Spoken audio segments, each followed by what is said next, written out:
Hi, last class I have discussed about continuous and discontinuous modes of operation of step down chopper, that is buck chopper. Today I am going to discuss about step up chopper. The function of a step up chopper is to increase the output voltage more than the input voltage. That's why the naming is step up chopper. It is also called boost chopper. Continuous mode of operation of this boost chopper also we will see. You can see the circuit diagram of this boost converter.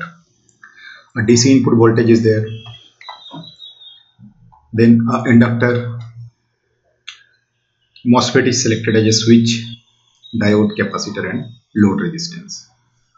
Here also the property of inductor, that when current increases through the inductor then it will store some amount of energy, and when current decreases through the inductor then it will release that energy.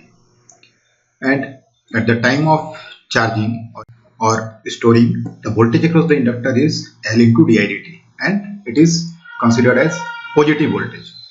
And at the time of discharging, the voltage is L into didt, as di is negative, so the voltage polarity is reversed. Let's discuss this circuit with the help of two equivalent modes of operation. In mode 1, switch is on, and in mode 2, switch is off. Let's see. When the switch is on, it is shown by a shorted line. So you will see that inductor is charged by this DC input voltage. So current will flow in this circuit to charge the inductor, and the polarity of the inductor voltage is positive negative as shown here. At the same time, we can see that because of this shorted path, voltage across this anode becomes negative voltage. So this diode gets reverse bias. At that time, if there is some stored energy across the capacitor, then it will discharge through this load resistance. So this is the mode 1 operation. In mode 2, here the switch is off, so it is open circuited. When the switch is off, then stored energy across the inductor will be released. Now how it will release, let's see.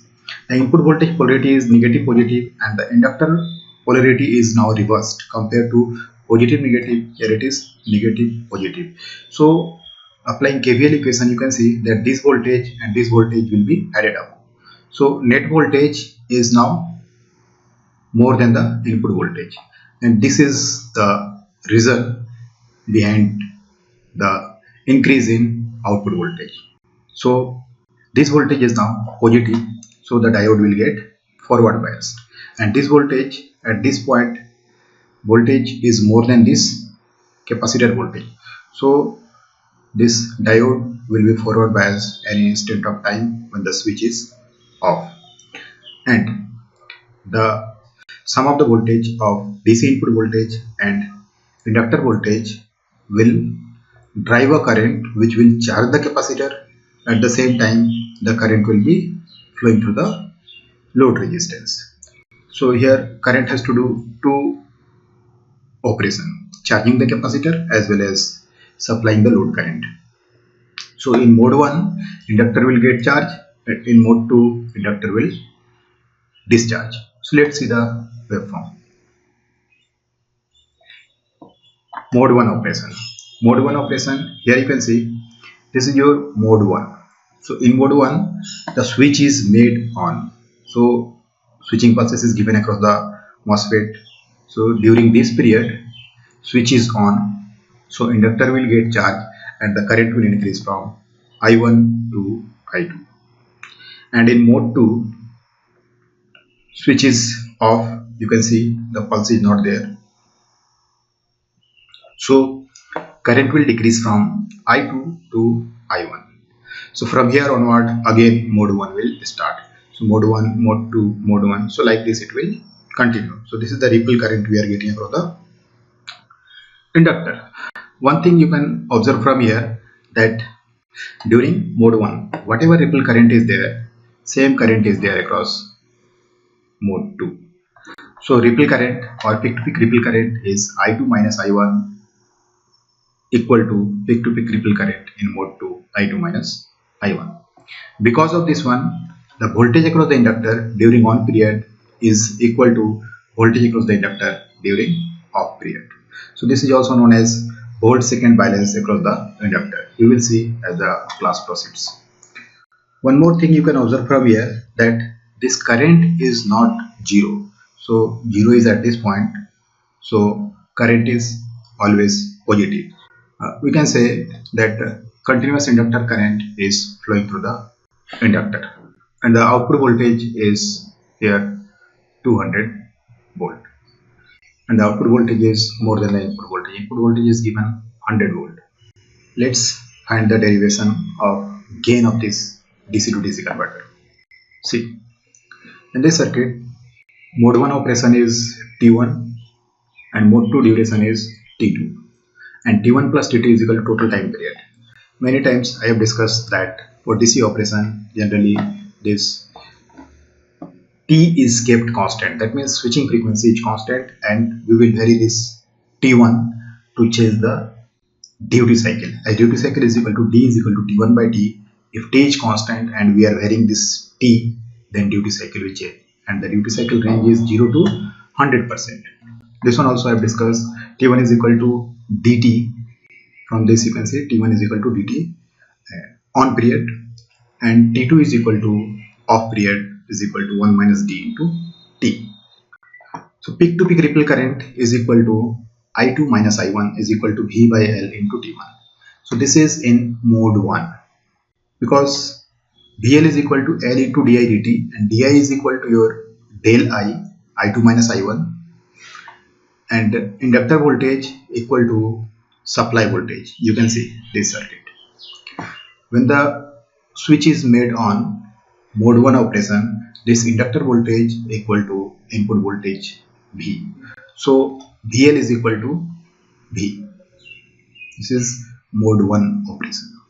The average output voltage in mode 2. Let's see.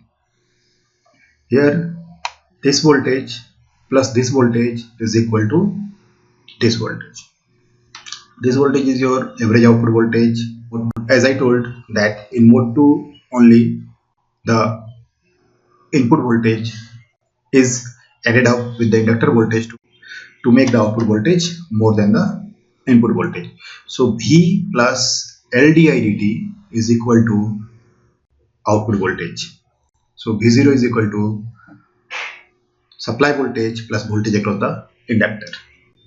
Now in mode 2, del I is equal to I2 minus I1 is equal to V by L into T1, and dt is equal to off period final time minus initial time, that is T2 minus 0, and that is equal to T2. So you can put the value of this del I from mode 1, and in this mode 2 KVL equation you will get average output voltage is equal to V into 1 by 1 minus D. So here you can see that if the duty cycle is 0, output voltage equal to input voltage. And when the duty cycle is increased towards 1, then this denominator will reduce and the average output voltage will decrease. So we can conclude from here that output voltage will always be more than the input voltage. That's why the name of this converter is step-up chopper or boost converter. The duty cycle can be changed between 0 to 1.